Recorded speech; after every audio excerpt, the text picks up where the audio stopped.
دن کے 11 بجے ہیں۔ السلام علیکم، یہ ریڈیو پاکستان ہے۔ عامر ہاشمی سے خبریں سنیے۔ پہلے اہم خبروں کا خلاصہ۔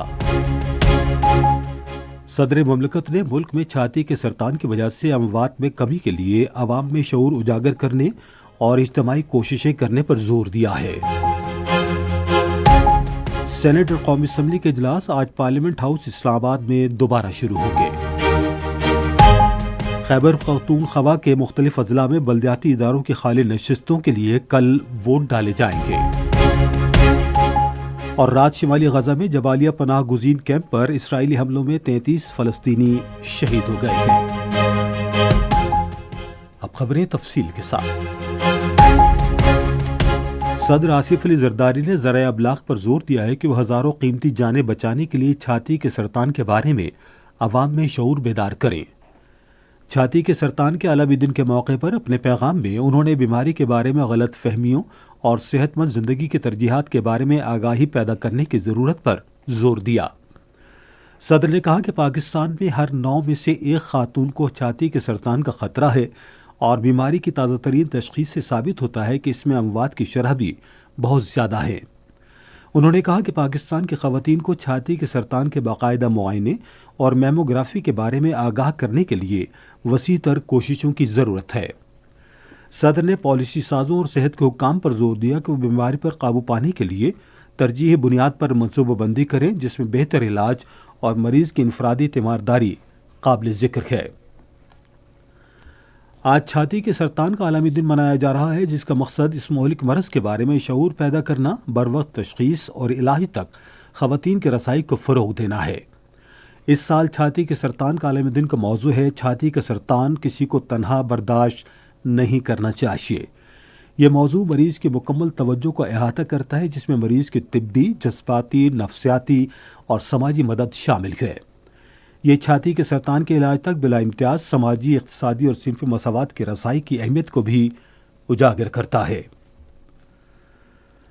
قومی اسمبلی اور سینٹ کے اجلاس آج پارلیمنٹ ہاؤس میں پھر شروع ہوں گے۔ سینٹ کا اجلاس 12:30 پر اور قومی اسمبلی کا اجلاس سپہر 3 بجے شروع ہوگا۔ قومی اسمبلی رواں ماہ کی 28 اور 29 تاریخ کو اسلام آباد میں پارلیمنٹیرینز فار گلوبل ایکشن کے 45ویں سالانہ فورم اور بین الاقوامی فوجداری عدالت کے بارے میں پارلیمنٹیرینز کی 13ویں مشاورتی اسمبلی کی میزبانی کرے گی۔ یہ تقریب دنیا بھر کے ارکان پارلیمنٹ کو اپنے پارلیمانی ساتھیوں، ماہرین تعلیم، حکومتی عہدیداروں، بین الاقوامی فوجداری عدالت کے نمائندوں اور عالمی تنظیموں کے ساتھ بات چیت کے لیے ایک دوسرے کے قریب لائے گی۔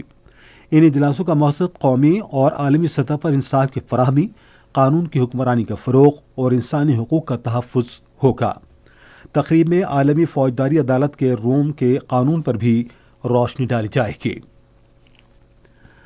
خیبر پختونخوا میں مقامی حکومتوں کی مختلف خالی نشستوں پر ضمنی انتخابات کل ہوں گے۔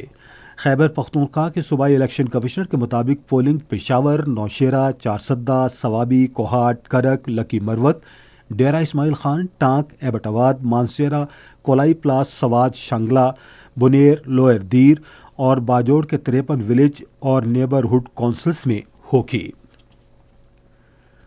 ریکارڈنگ مائننگ کمپنی نے انٹرنیشنل گریجویٹ ڈیولپمنٹ پروگرام کے دوسرے مرحلے کے لیے 2 سالہ آن دا جاب تربیتی پروگرام کے لیے بلوچستان سے 18 گریجویٹس کو منتخب کیا ہے۔ ان گریجویٹس کو میرٹ کی بنیاد پر انتخابی عمل کے ذریعے 3000 سے زائد امیدواروں میں سے منتخب کیا گیا ہے، جن میں 4 خواتین بھی شامل ہیں۔ 18 منتخب گریجویٹس کا تعلق بلوچستان کے مختلف اضلاع سے ہے، جہاں recording mining company mining operations پر کام کر رہی ہے۔ ان کو ارجنٹائن اور زیمبیا میں بیرک گول کے ذریعے چلائی جانے والی بارودی سرنگوں میں تربیت دی جائے گی۔ حکومت کے متعلقہ ادارے بجلی چوری کے خلاف کارروائی جاری رکھے ہوئے ہیں۔ گزشتہ سال ستمبر سے اب تک 122 ارب 35 کروڑ روپے وصول کیے گئے ہیں اور 86,000 سے زیادہ بجلی چوروں کو گرفتار کیا گیا ہے۔ رات شمالی غزہ کے جبالیہ پناہ گزین کیمپ پر اسرائیلی حملے میں 33 فلسطینی شہید اور 50 زخمی ہو گئے ہیں۔ گزشتہ سال 7 اکتوبر سے غزہ پر مسلسل اسرائیلی حملوں میں شہید ہونے والے فلسطینیوں کی تعداد 42,500 تک پہنچ چکی ہے۔ دوسری جانب نیو یارک میں 12 عرب ملکوں کے سفیروں نے اقوام متحدہ کے سیکرٹری جنرل اینٹونیو گوتریس سے علیحدگی میں ملاقات کی، جس میں غزہ کی صورتحال پر تبادلہ خیال کیا گیا۔ ملاقات کے بعد اقوام متحدہ میں فلسطین کی سفیر ریاض منصور نے صحافیوں کو بتایا کہ بات چیت میں فوری جنگ بندی پر غور کیا گیا۔ خواتین کے ICC T20 عالمی کپ کے فائنل میں کل دبئی میں نیوزی لینڈ اور جنوبی افریقہ کی ٹیمیں مد مقابل ہوں گے۔ میچ پاکستانی معیاری وقت کے مطابق شام 7 بجے شروع ہوگا۔